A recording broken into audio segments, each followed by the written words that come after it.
Halo teman-teman, perkenalkan nama saya Jaistia Salfitri dengan NIM A1B1250111.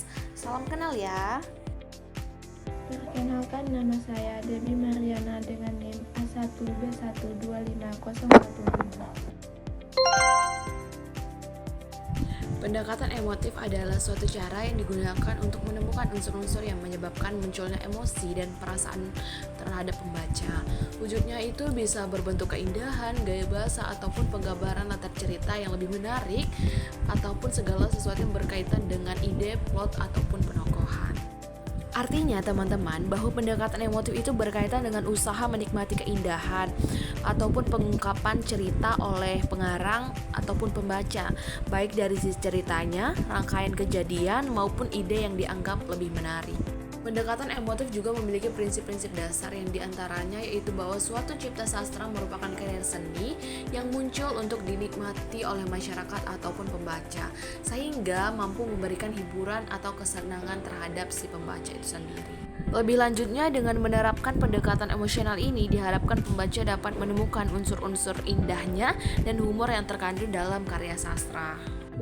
Selain berhubungan dengan masalah keindahan, juga pendekatan ini berhubungan dengan masalah gaya bahasa seperti metafora, simil, serta maupun penataan setting yang mampu menghasilkan panorama yang menarik. Inilah beberapa dasar pendekatan emotif yang dimana karya sastra dapat hadir untuk dinikmati, memberi hiburan dan kesenangan, serta menemukan wujud keindahan dalam karya sastra. Dengan melakukan pendekatan emotif, para penikmatnya dapat merasakan keindahan dari setiap karya sastra yang mereka baca, dengar, maupun mereka lihat.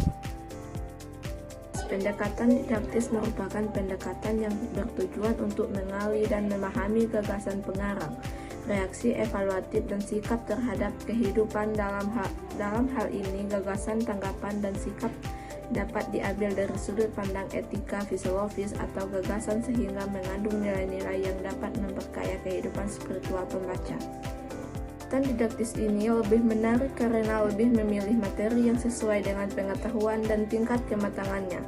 Seperti para pembaca seringkali berusaha menjadi petunjuk dan contoh dalam teks yang dibacanya. Namun, di sisi lain, sikap ini juga merupakan kebalikan dari rasa tidak bahagia jika harus menerima pesan, tips, atau nasihat dari orang lain dengan nada merendahkan. Dalam prakteknya, penggunaan metode didaktis diawali dengan upaya memahami satuan-satuan ideologi utama yang terkandung dalam sebuah karya sastra, baik dalam bentuk pidato, komentar, dialog, tindakan, maupun uraian ekspresi pengarang tentang peristiwa. Teman-teman, pendekatan didaktis ini memiliki beberapa tujuan. Yang pertama yaitu untuk memperkaya kehidupan pembaca, baik itu secara etis, filosofis maupun agamis. Yang kedua itu dapat menyampaikan pesan moral, baik itu dalam kehidupan yang baik dan buruk yang dapat menjadi panduan bagi pembaca. Yang ketiga itu memberikan keteladanan, yang dimana ini menyajikan peristiwa yang menjadi teladan positif yang dapat dicontoh oleh pembaca dalam kehidupan sehari-hari. Yang keempat yaitu mengembangkan kepribadian dan wawasan tentang kehidupan. Yang terakhir itu yaitu memahami gagasan pengarang, baik itu menggali gagasan, tanggapan, dan sikap pengarang terhadap kehidupan yang terkandung dalam karya sastra. Di sini ada contoh penerapan pendekatan didaktis dalam apresiasi sastra. Yang pertama ada menganalisis novel bertema perjuangan. Contoh novel sejarah.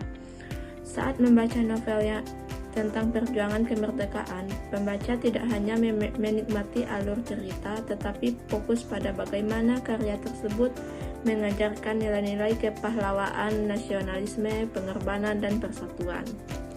Yang kedua ada membaca cerpen untuk anak. Contoh, cerpen Piala Ini Untuk Ibu. Setelah membaca cerpen tersebut, pembaca aku menyoroti pesan moral tentang pentingnya berbakti pada orang tua, bahaya kesombongan atau keikhlasan. Contoh penerapan terakhir itu mengapresiasi puisi moralitas, yang dimana sebuah puisi yang menggambarkan keindahan alam bisa diapresiasikan bukan hanya keindahan bahasanya, tetapi juga ajakan untuk bersyukur untuk menjaga lingkungan. Itulah tadi penjelasan kami mengenai pendekatan emotif dan pendekatan didaktis. Yang dimana kita masuk pada slide terakhir, yaitu slide kesimpulan, yang dimana pendekatan emotif ini sama dengan pendekatan emosional, teman-teman. Yaitu pendekatan yang menilai karya sastra berdasarkan kemampuan teks membangkitkan emosi, baik itu senang, sedih, marah, ataupun haru, yang berkaitan dengan unsur estetika seperti gaya bahasa, alur, latar, dan keindahan ekspresi. Ini merupakan fokus karena dapat mempengaruhi perasaan pembaca dan memberikan pengalaman terhadap pembaca untuk menyenangkan si pembaca. Terus untuk pendekatan didaktis ini adalah pendekatan yang berfokus pada pesan moral, nilai kehidupan, gagasan, serta sikap pengarang yang terkandung dalam karya sastra. Tujuannya apa? Tujuannya untuk memberikan pendidikan dan membentuk pemikiran serta kepribadian pembaca agar lebih bijaksana melalui pesan-pesan yang tersirat ataupun tersurat dalam teks. Secara keseluruhan, teman-teman, kedua pendekatan ini dapat digunakan secara terpisah maupun bersamaan, tergantung kita sendiri pendekatan apa yang memang kita ingin gunakan. Terus pendekatan ini juga memberikan makna pemahaman karya sastra secara lebih utuh dan bermakna.